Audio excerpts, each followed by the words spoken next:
Hello and welcome again to this week's Strange Pathways. I am your host, Scott Mort. Got to be a little honest with you, I've been a bit lazy this week. The wife and I, Ariana, we have watched an amazing Netflix series, Archive 81. Highly recommended. I think everybody that loves podcasts like this, they're really going to love Archive 81. Also, I want to throw a huge thank you to Daniel, who emailed me this week. Sorry, I've been a little shaky getting back and forth for emails. It was a very, very busy week, meaning this weekend was a very, very lazy weekend. The cold here in Pennsylvania, right now, we're in the middle of a pretty bad snowstorm. Temperature is somewhere around 15 to 0. And whenever you have as many injuries as I have in my life, this cold weather does you no favors. I'm very, very sore, very, very, very stiff. This episode almost didn't happen tonight. It was and it is happening very, very late. But I wanted to get this done. I have 3 fascinatingly interesting tales for you. Our first tale is going to take us all the way back to August 27th, 1979. We're going to go to a stretch of Country Highway 5, Marshall County, about 10 miles west of Stephen, Minnesota. It's almost 2 a.m., about 20 till 2. Val Johnson, who is a deputy sheriff, he spots a light in the sky. He makes a left onto State Highway 220 to investigate. In his mind, he's not thinking UFO. He's not thinking ghost. He's not thinking anything out of the ordinary. He's thinking this is a plane making an emergency landing. He drives forward. The light is a lot closer than he thinks it is, and the light enters the car itself. Deputy Sheriff Johnson has just enough time to hear the sound of glass breaking before he loses consciousness. He comes to. It's almost 40 minutes later. To be exact, it's 39 minutes later. His eyes hurt so bad. A little bit of a bump on the head. But the car is in a little bit worse shape. We have bent antennas, shattered windshield, broken headlight, broken hazard light, a dented hood. And in a little bit of weirdness, Johnson's wristwatch, the car's clock, they both lose 14 minutes. The vehicle had coasted 854 feet before it stopped. It's at a 90-degree angle to oncoming traffic. Now, Deputy Johnson, he gets on the radio. He needs help. And he tells the dispatcher, and this is a direct quote, "Something attacked my car. It wasn't a vehicle. I don't know what the hell it was." They get other police out there. They get an ambulance. I imagine a tow truck as well to get this car. They get him to a hospital in Warren. And they take a look at his eyes. Now remember, he's really complaining about the eye pain. Not so much the bump on the head. It's the eye pain. And the doctor's looking at him. He goes, "You've got welder's burns." Now for those that don't know, these are called welder's flash, arc eye, welder's burns, a flash burn. This is caused whenever you're exposed to bright ultraviolet light. Now, any type of UV light, I've had a mild case of it myself. I'm really into 3D printing, and and the UV light that you use to cure certain types of resin 3D printing, yeah, I didn't know not to really look at that for any real length of time. I know now. But the most common source of welder's flash is the UV light given off by welding torches. They feel like a sunburn in your eyes. It's kind of rough. The Marshall County Sheriff's Office, which was led by Sheriff Dennis Brecky, they go, we need to find out what happened to our brother. We need to know what happened to our fellow officer. So they start to investigate. The Air Force, the FAA, they say, no, there's no aircraft that were reported in the area. Nothing's been scheduled to fly at that time. And then Brecky, he takes it to the next logical step. He contacts the Center for UFO Studies in Evanston, Illinois. They conduct magnetic testing on the car. Didn't really get any results. And they eventually get a metal engineer from Honeywell to visit the sheriff's office. Honeywell, of course, huge company out of Charlotte, North Carolina. They deal in aerospace, building tech, performance materials, technologies. So if you were going to ask somebody, these would be the guys to go to. This metallurgist looks over the car, and he kind of comes to the conclusion that an electrical force had caused the damage. The news of this spreads. It's fantastical.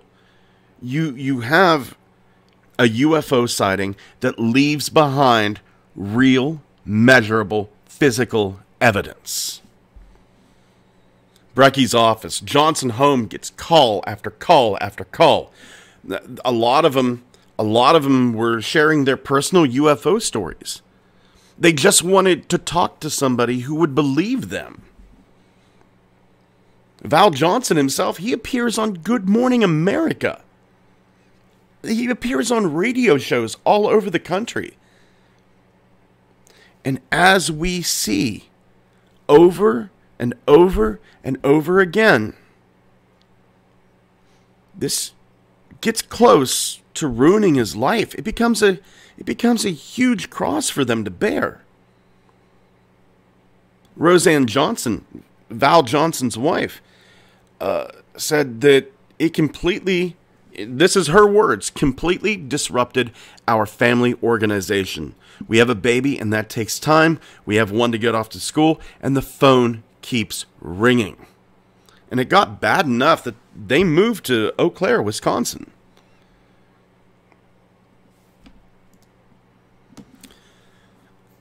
If you head over in Minnesota to the Marshall County Historical Society in Warren, not only is this extremely well documented at the Historical Society, they have Johnson's squad car. It's a Ford LTD. That was my first car, by the way, a Ford LTD. Those things are sturdy. It's like driving the Batmobile. You can walk in right now and see the damage that this UFO did. Val Johnson himself said it felt like being hit by a 200-pound pillow. It's there. You can look at it with your own eyes. Whenever there are those people that tell you, oh, I don't believe in UFOs, where's the evidence? It's right here. It's right here. Metallurgists have said something electrical hit this car. A police officer has said a UFO struck my car. It's well documented, and the evidence is right there for anybody willing to look. Now, I get it. A lot of us can't go to Warren, Minnesota and look at this car. I'll have pictures of Val Johnson's cruiser up on the Strange Pathways Facebook page. Please head over there. Feel free to comment. If you're nearby, I'd love to see photos of these. If somebody would want to take their own photos. To me, this is one of the most fascinating UFO cases. And I'm a little surprised I haven't heard of it until now, especially since I used to live in Minnesota. I am very sorry that the Johnson's family life was disrupted this much. But really, from what we've seen of what's happened to other UFO witnesses, I'm thinking Travis Walton, I'm thinking Dale Spower, they kind of got off light.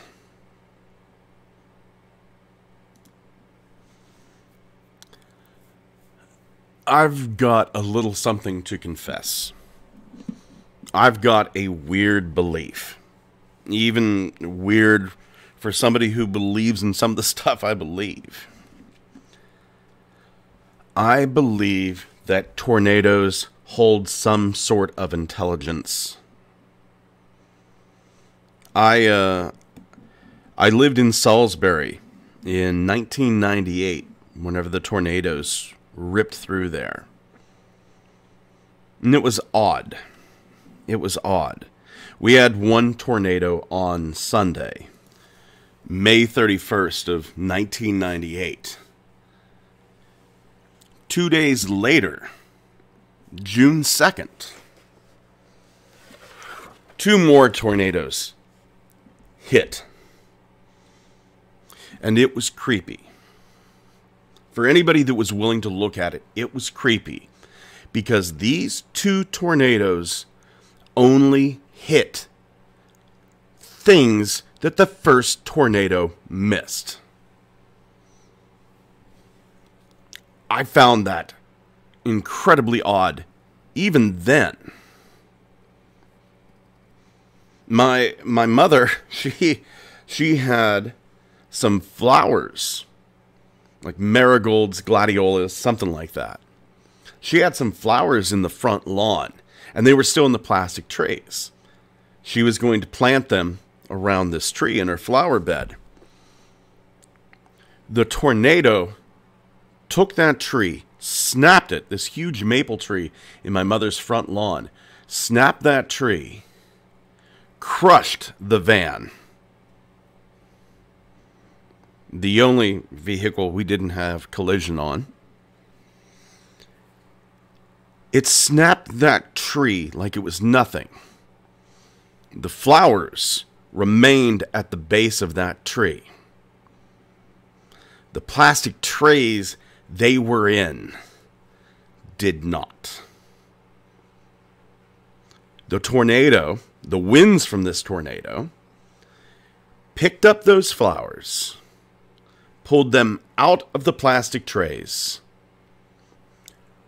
blew the trays off to God knows where, and then sat the flowers down in the exact same grid pattern as they were laid out in the trays.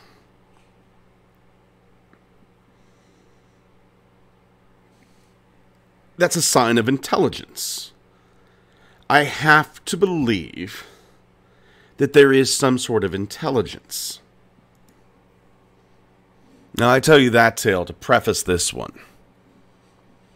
Joplin, Missouri.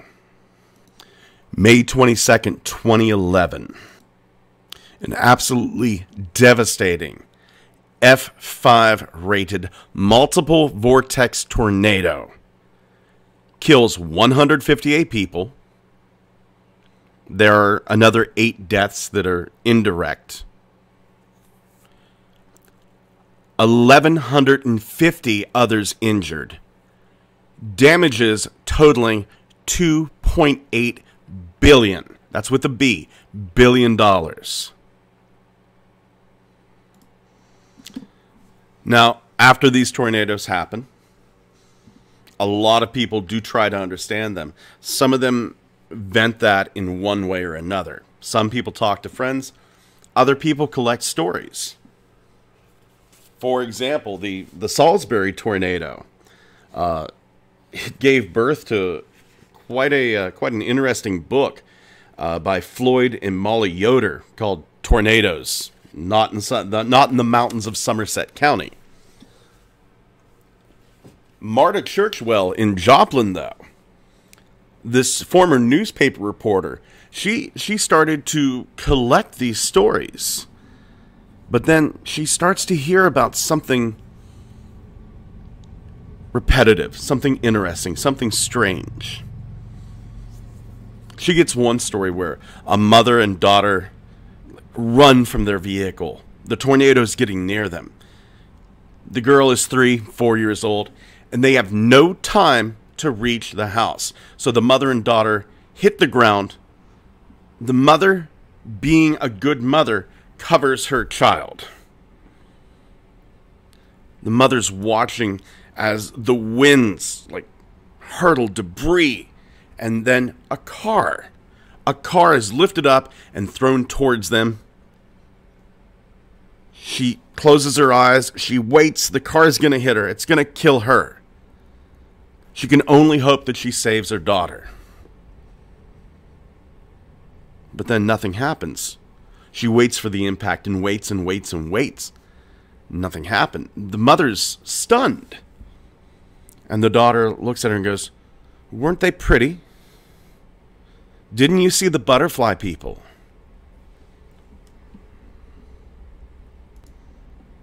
There's another story. A father of 2 young boys. They're trapped outside as well. The winds are so strong, and you know what? I believe this. I believe the tornado winds could be this strong that the soles of the father's shoes are ripped off. No one's hurt. It's the young boys again who say they see butterfly people protecting them. The butterfly stories don't end with the tornado, though. There's a young 14-year-old cheerleader, Emily Huddleston, who has a long scar on her left leg from the damage from the tornado. Her family was driving home from her brother's high school graduation, and their car was tossed in the air by the tornado, lands 2 blocks away. Everyone survived. Emily got the worst of it. A huge chunk of debris lodged in her thigh.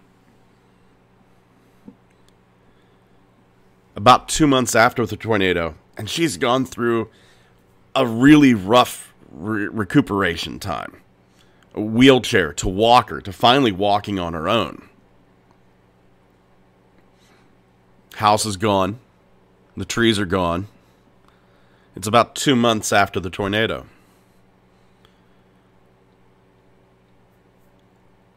And then a butterfly lands on her arm. A black and orange monarch butterfly. And then another, and then another. It keeps happening during the summer. Emily says there are times that she can't get them to leave her alone.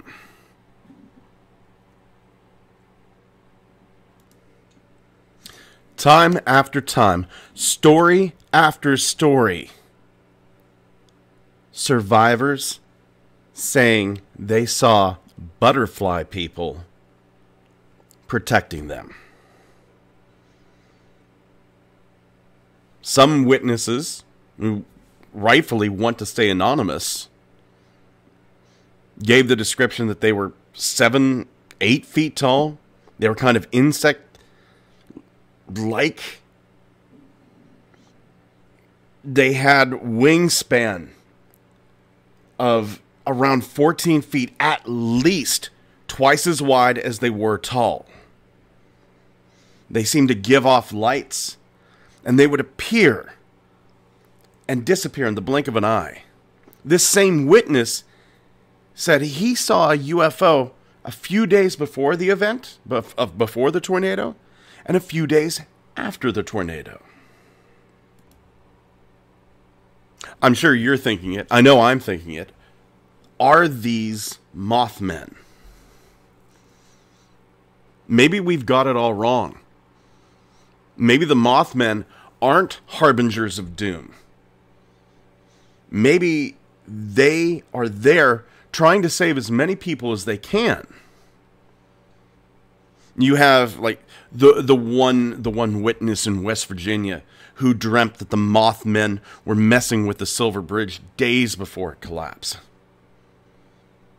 Why would she have that dream? Why would the Mothmen allow her to have that dream?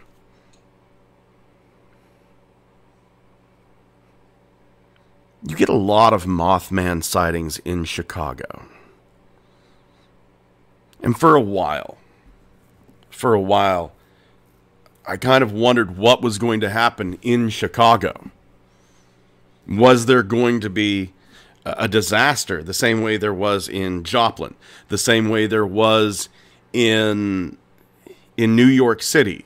People said they saw the Mothmen before, during, after 9/11.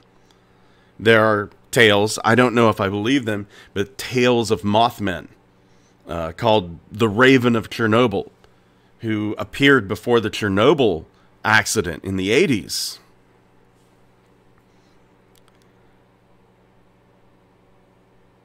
Maybe they're trying to help. And I used to think something was going to happen in Chicago. But every once in a while, I get this sick thought. If something bad was going to happen to our entire country, would we see Mothmen all over the country? Or would we kind of see them just in the center?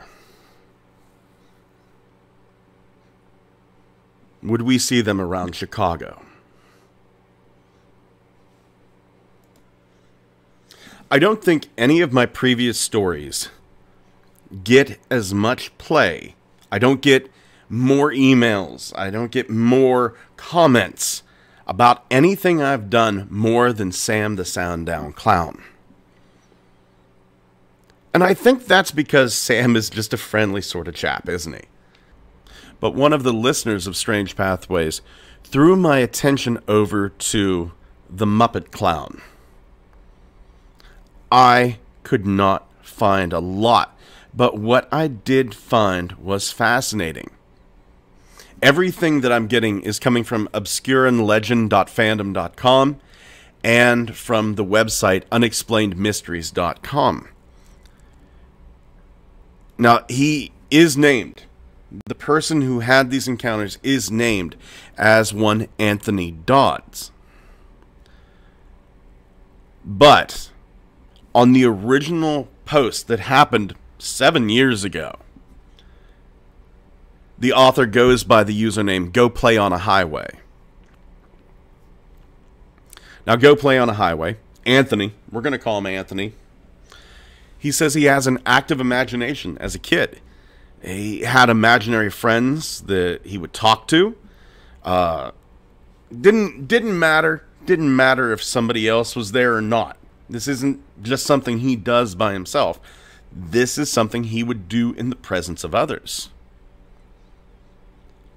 He says all of these were kind of like normal. He knew they didn't really exist, except for one. Anthony says he was really, really young, and he is just laid low with a fever. Can't really remember the exact age, but he remembers... Wow, that brought it back for me too. He remembers pajama onesies with the socks built in at the feet. I had a red set with white plastic soles. His aunt is carrying up the stairs. And Anthony's saying, Hurry up, or the Cookie Monster thing will get us. This is not what he saw. It had similar eyes to the Cookie Monster, and it was the only way he could describe it at the time. Little funny side note, I have a friend, hi Thomas, who's listening to this. Thomas believes that the Cookie Monster is an aquatic ambush predator because the eyes are on the top of the head, like frogs and toads.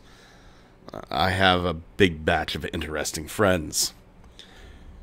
Going back to the encounter, Anthony said this thing looks like a long hand puppet with a white shirt that would just billow and ripple because there's no torso. This thing could stretch and grow. It had arms like metal rods that could extend out quickly and hit him.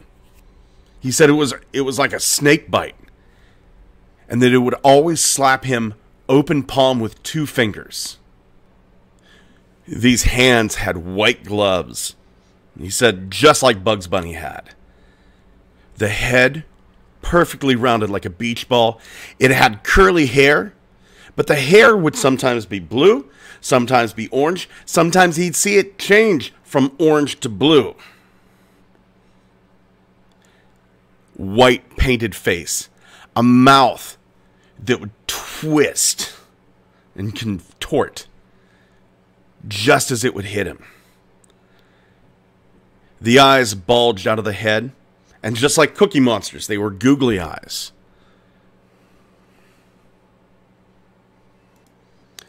The aunt giggled. She thought it was just a kid being cute. This thing struck. Anthony says this thing would pop out of the walls from the cracks in the trim, like between the drywall, and poke him very, very hard. All the adults would see is Anthony twitching. Something making his whole body jerk. It would always leave a sore where it hit him. Adults just scolded him for making up fibs, so he stopped talking about it. He has one really distinct memory of lying in bed. This thing pops up from between the bed and the wall and slither upwards. The Muppet Clown cocks back, swings at him with not the closed fist, remember. It does 2 fingers, index and middle, and strikes him harder than ever before in the armpit.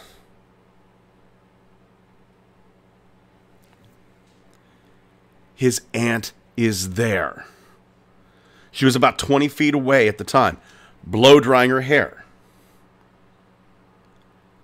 She doesn't see the Muppet Clown, but she does see Anthony fly out of the bed like something has pushed him.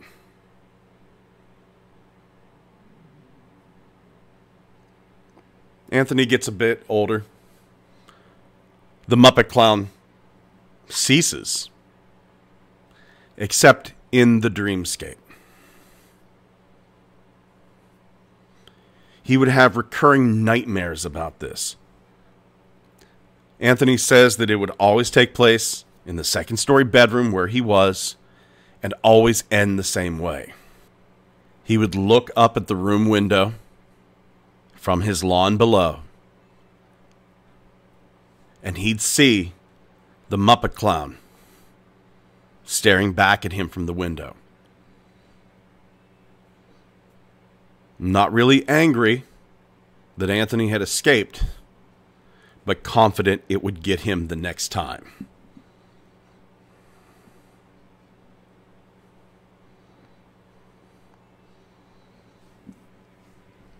Is this a mental manifestation? Did Anthony accidentally create a tulpa? A ghost Like the Philip experiment? What if all of Anthony's other imaginary friends were practice, and the Muppet Clown was the one he got right? We all have that sense of self-destructiveness. We'll be walking down a sidewalk, and that little voice in the back of our head says, jump out into traffic. We'll be standing at the edge of a cliff, and that little voice tells us, jump off. But that common sense, that survival instinct, that tells us stay put. But what if the part of the brain that creates tulpas is nowhere near the part of the brain that is concerned with your protection, your continued survival? If that's the case, then your tulpa wouldn't give a damn whether you lived or not. If you're being scolded for having imaginary friends, maybe your tulpa would be just the thing to punish you. Thank you once again for joining us this week on Strange Pathways.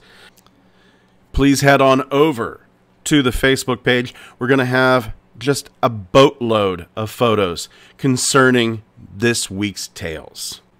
If you'd like to contact me, you can do so at strangepathwaysmail@gmail.com. I promise I'm going to try to be a little bit better about checking that email and getting back to people. Very busy week, very lazy weekend. I hope you understand. Thank you all for listening. Take care of yourselves and each other.